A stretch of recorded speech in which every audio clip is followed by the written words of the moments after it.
Hello, you're watching VNA Bulletin. I'm Mangrove from Hanoi, and now the headlines as usual. Prime Minister Sun Phúc concludes Mongolia visit. Norway's colors selected as theme of tourism year 2017. Female artist Chen Tengtuk wows with fabric paintings.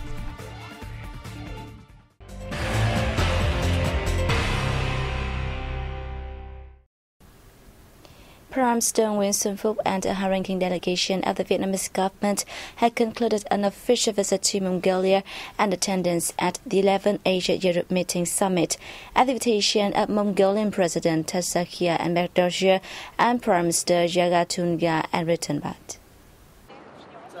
This was the first visit to Mongolia by Prime Minister Sun Phúc. The trip served as a chance for the two countries to debate ways to strengthen their traditional friendship and promote bilateral ties in all fields. During the two-day visit, Prime Minister Phúc held talks and meetings with leaders of the state, government, parliament, and businesses of Mongolia.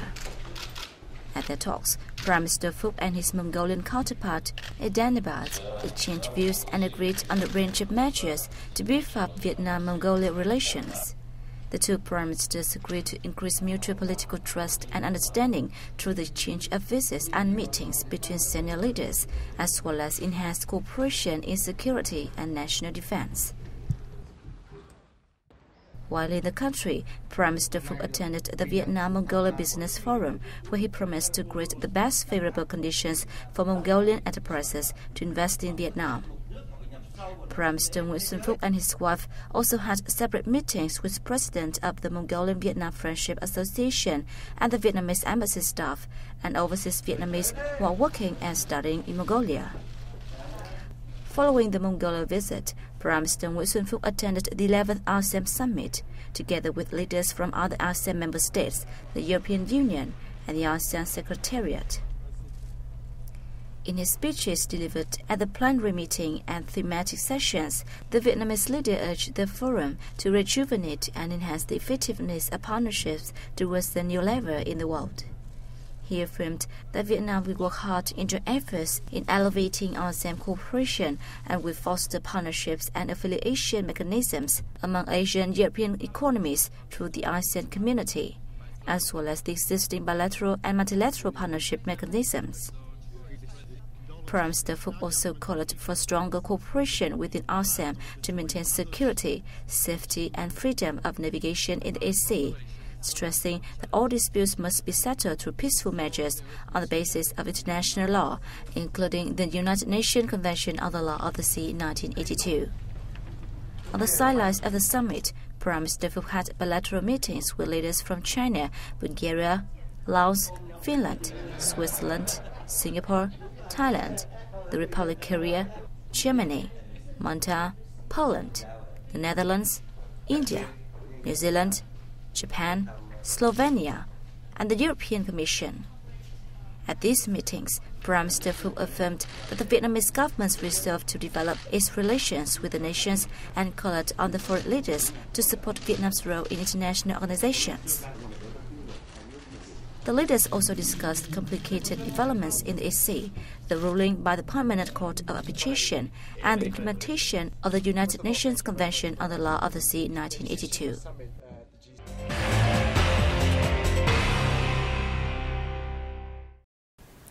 Stable economic growth has led to increased labor demand in Ho Chi Minh City in the first half of the year. The following report will bring more details. By mid-June, the number of newly established domestic enterprises surged by 26% compared to the same period last year, while the number of enterprises filing for bankruptcy fell by 32%. The Center for Forecasting Manpower Needs and Labor Market Information said labor demand saw a year-on-year increase of 2.5%. There was a twofold increase for labor in the textiles and footwear sector in the first half of the year compared to the corresponding period last year, accounting for 6% of total recruitment demand. Over the period, Recruitment demand in mechanical engineering and automation surged by 66% and in information technology by 8%. Job vacancy for sales and marketing accounted for 22% of the city's total recruitment demand during the first half of the year. The labor market center forecasts an additional 135,000 job vacancies in the second half of the year, including 35,000 part-time jobs. With the long coastline and lagoons, the central province of Thừa Thiên Huế has spent no effort to protect and develop natural mangrove forests while expanding forest coverage at river mouths, seaports, and lagoons. Such efforts have contributed to easing impacts from climate change, preserving biodiversity, and creating sustainable livelihoods for local residents.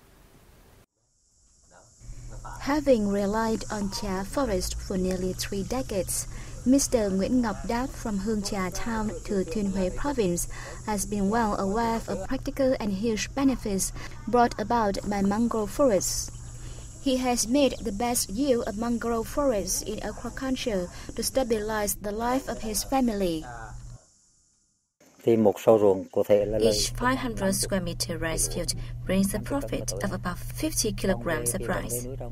The figure earned from aquaculture is 5, even 7 times higher. Besides, such mangrove forests have served as a shield for local people from floods. This forest obstructs the wind when storms come. The wind will get stronger during rainy seasons without the forest. The local authorities will set forth regulations on forest management and protection in order to serve tourism development as well as environmental protection. Apart from Hương Phong commune, other localities in Thừa Thiên Huế have also stuck importance to mangrove forest protection and development.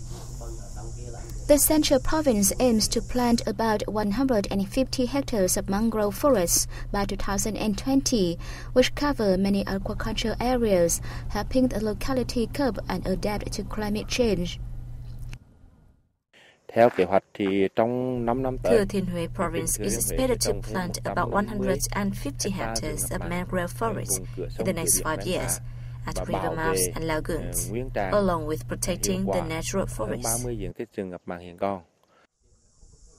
Not only protecting local residents from natural disasters, such mangrove forests have created livelihoods for people as they can restore and protect biodiversity, thus facilitating the sustainable development of aquaculture. More than 5,000 copies of the Tourism Code of Conduct in Chinese language issued by the central coastal city of Da Nang will be distributed free at public places in the locality. The Chinese version of the do's and don'ts for visitors to Da Nang is translated from the local tourism industry's Code of Conduct published in January this year. It aims to maintain the city's reputation as a safe and hospitable destination for both local and foreign visitors. The guide includes 12 friendly and well-designed illustrations, which are considered as a pocket handbook for both locals and those who make a holiday in the tourism hub city. The Code of Conduct requires individuals and organizations working in tourism industry to respect vacationers and treat them with friendly and hospitable attitude. They must be honest and helpful to tourists. Service providers are ordered not to disturb holidaymakers and rip them off. Local residents must be respectful and enthusiastic when in contact with visitors and not destroy the city's nature or tourist attractions. Meanwhile, tourists are asked to respect the city's culture, customs, and tradition and avoid damaging public assets and tourism spots. Da Nang City has seen a significant increase in Chinese tourist arrivals over the last few years. It welcomed an estimated 211,000 Chinese visitors in the first half of 2016, up 83% against the same period last year. Northwest Colors has been selected as the theme of National Tourism Year 2017, which will be launched in Lào Cai province in February. the national event will see the participation of other provinces in the region, while other localities nationwide such as Hanoi, Quảng Ninh, Huế, Đà Nẵng, Cần Thơ, and Ho Chi Minh City are to hold supporting activities. 8 typical tourist products of the Northwest region are expected to be introduced during the National Tourism Year 2017, including community-based tourism, terraced rice fields, mountain markets, flower seasons, and mountain trekking, and a tour tracking the routes of Vietnam's People Army units during the historic Điện Biên Phủ campaign. The Northwest region is home to more than 30 ethnic groups, a slew of tangible and intangible cultural heritages, and famous historical sites and imposing landscapes. In 2015, the region received 8.9 million tourists, including 1.6 million foreigners, while the country received 7.94 million international arrivals.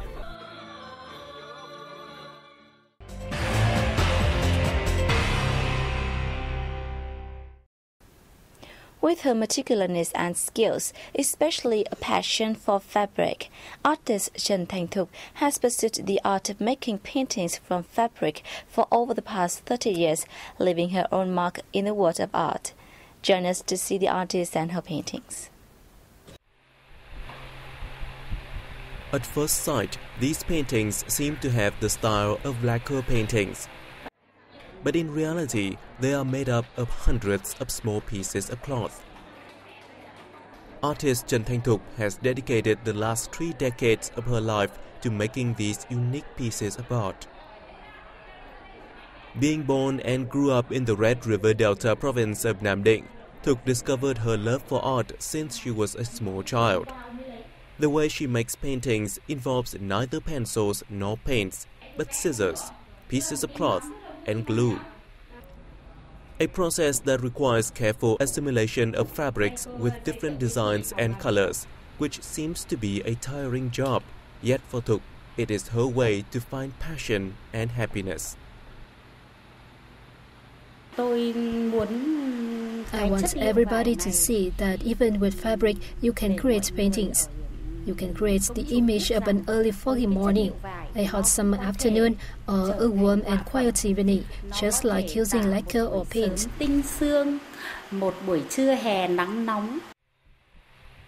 Thục considers herself a nostalgic person. Her mind is always full of childhood memories and her time in art school. That is why in her paintings, you can see the essence of the past. For instance, if portraying a Vietnamese woman, Thục would choose the image of a lady in a pink blouse with long black hair and a delicate look. Anyone who has seen and loved the works of Trần Thanh Thục would agree that her paintings are always full of light and warmth and happiness. Snow on Sapa Mountain, a young couple in love, ethnic children in a mountainous region.